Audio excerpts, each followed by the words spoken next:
role modeling thing, right? Y'all got that? We have to role model. I hate role modeling. I hate thinking about it all the time, right? Because it stings. Because you always have to be on your toes and you have to justify your behavior in your own head, right? They do what we do. They listen to what we say. They have relationships like we have. They talk to our friends like we do, right? They watch us even when we don't think they're watching us. They hear us when we don't think they're listening. Okay, so let's talk about chores. Chores build character. Okay? Chores come before everything else because chores build character. Chores come before schoolwork, come before sports, come before socializing, other extracurricular. Chores come first because chores build character. Right? You know some immoral, really smart CEOs, right? They would sell their soul to the devil if they could get a promotion. They would sell their soul to the devil if they could make more money, right? They have no character. They have no moral fiber. They have no ethics, right? Chores build character. You don't have to be a straight A student to be a good person and be successful. Most of society is C average. Just if you didn't know, the general population is a C average, right? And there are a lot of successful people, right? There are C average, really successful people out there. Chores builds character, okay? So, chores is what makes kids feel like a valued part of the family. That they are necessary and needed in this family. That they are important and they have value. And that's what chores do, right? There's a strong correlation between kids doing chores and academic achievement. If they can't do their fair share of chores at home, then you don't get to complain to their teacher about not being able to motivate your child. Right? So, a basic need that we have as humans is other people. We need to belong. We need other people around us. We are pack animals, right? We commune, we come together, we do it all the time. We don't live independently, off alone all the time. We need other people. So they will gravitate to other people all the time. If they don't have a family system that is working as a family, they will go find it. It is a natural need that humans have, okay? Now, with that being said, they will go find it in whatever way is appropriate. Gangs are representative of family. It is a highly dysfunctional criminal element, but it is a family in and of itself. There is a hierarchy. You have to do things. You have to work your way in. You have value there, right? This is why those aren't going away. They're not going anywhere. Because people need it. Because they need to fit somewhere. And they fit there fine.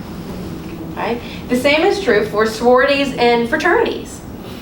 These also represent family systems. When they leave home, they go into a system where, again, there is a hierarchy. They have to do things to stay in there. They have a certain behavior that they have to respond to.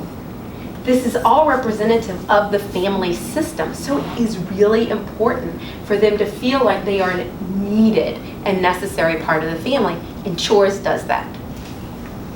Okay, so parents say things like, I work all the time, so I don't want to spend my time arguing with my kids about doing chores. Okay, that's just a cop-out, right? Love and Logic says 30 minutes of chores a day for teens. 30 minutes of chores. My kid's job is school. Come on, right? Yeah, you have a job too. You have a job. You still have to do chores, right? That's just a cop-out. Okay. I hear this one all the time, and I hear it from like random people, not my clients, and I'm like, shush, say nothing. That's very hard for me. I don't understand why he has such a bad attitude. We don't ask anything of him. Well, there is the problem. You don't ask anything of him. Yes, they have a bad attitude.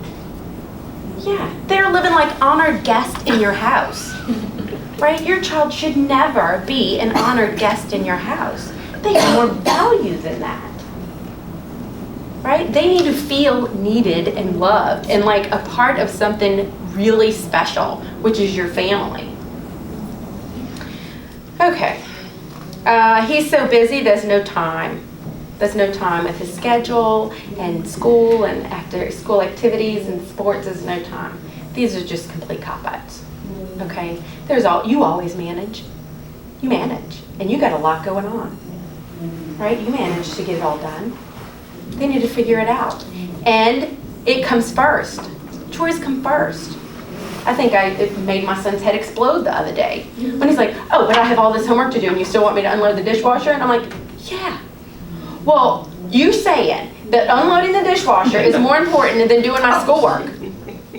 And I went, yeah.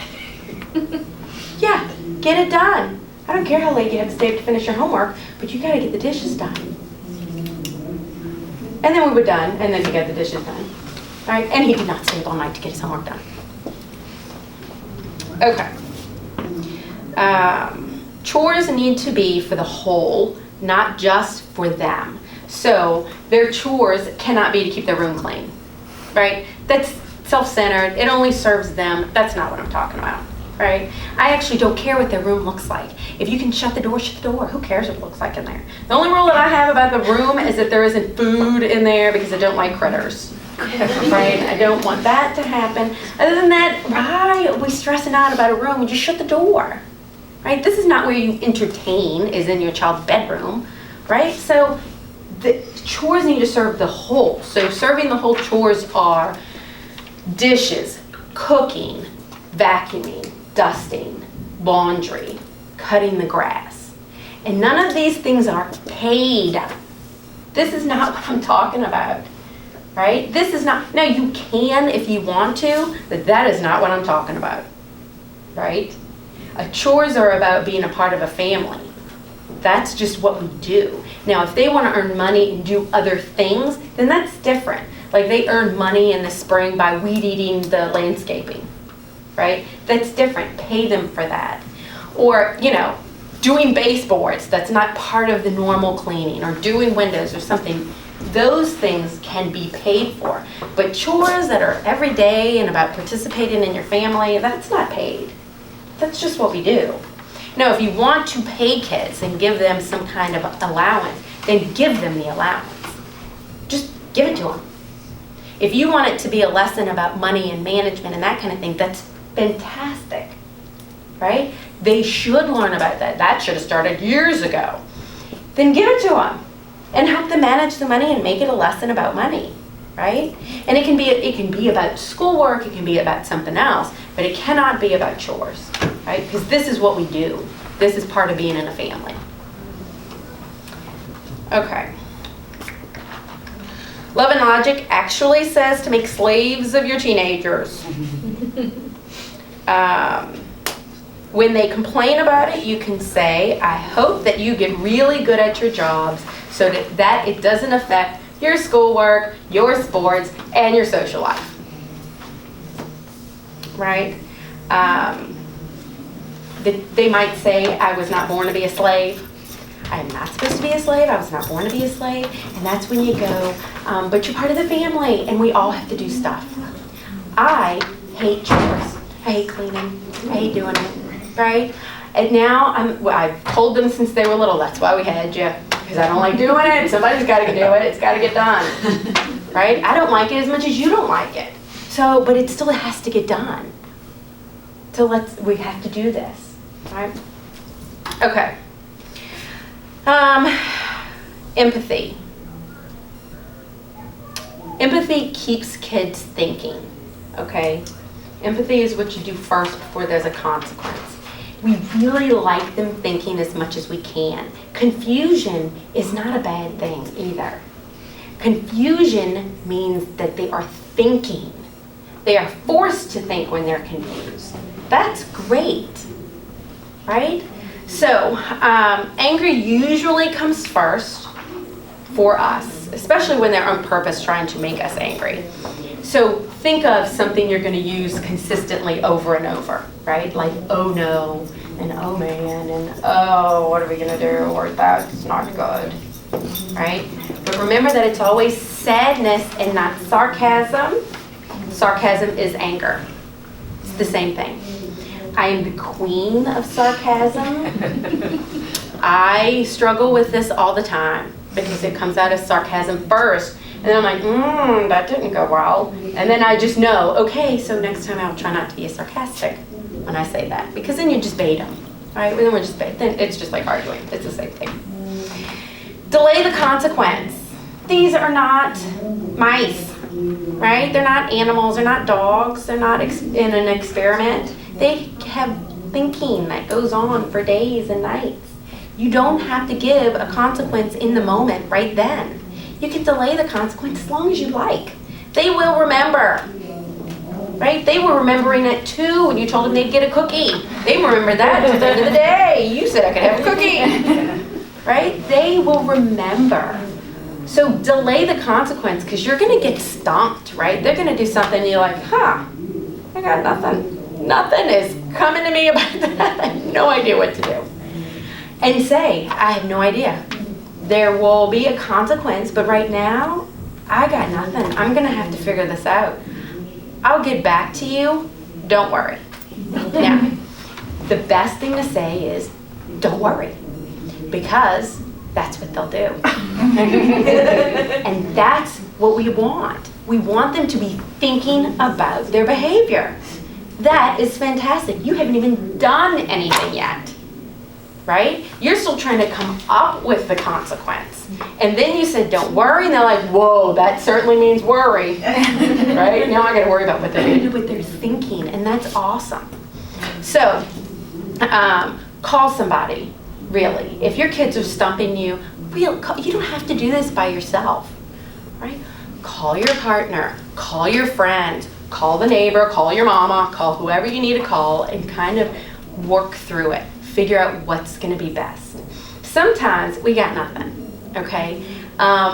Restitution is a way for them to have a consequence. Restitution for your time, your stress, your worry, right? Restitution can be things like, okay, I still haven't come up with anything, because that was a good one. And the oven needs to be clean, and the yard needs to be picked up from the dog, and all these other things that I was supposed to do that you are going to do, and we'll call it even after that, right? Then we're done. And it's restitution for your time and your worry. And at that point then, sit down, have a glass of wine, read a book, watch them work around you. It's fine, right? This is okay. So restitution and having them do things that you would know is a fine consequence when you can't come up with something that's appropriate. Okay, where am I with time? Oh, wait, we had to end. I thought I had 15 minutes, so. Okay, I'm sorry that I went over, y'all.